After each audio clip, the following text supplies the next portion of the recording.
কবি অপূর্ব দত্তের লেখা কবিতা বাংলা ডাঙ্গা। অ্যানুয়ালের রেজাল্ট হাতে বাড়ি ফিরল ছেলে।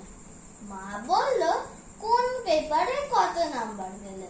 হিস্ট্রিতে মম 84, ম্যাথসে 90। মা বলল, fantastic, just like a hero. সায়েন্সে dad not so fair, only 69.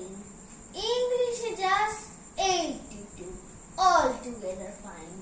জিওগ্রাফির পেপারে তো 100 ডুবিয়ে দিল বেঙ্গলিটা, ভেরি পুয়ার গ্রেড। ছেলের মাথায় হাত রেখে মা ঠোঁট বেঁকিয়ে বলে, নেভার মাইন্ড, বেঙ্গলিটা না শিখলেও চলে। বাবা বলল, বেশ বলেছ, বঙ্গমাতার কন্যে। বাংলা টাংলা আমার মতো অশিক্ষিতের জন্য। বিদ্যাসাগর, রবীন্দ্রনাথ, নেহাত ছিলেন বোকা, না হলে কেউ শখ করে হয় বাংলা বইয়ের পোকা। মা বলল,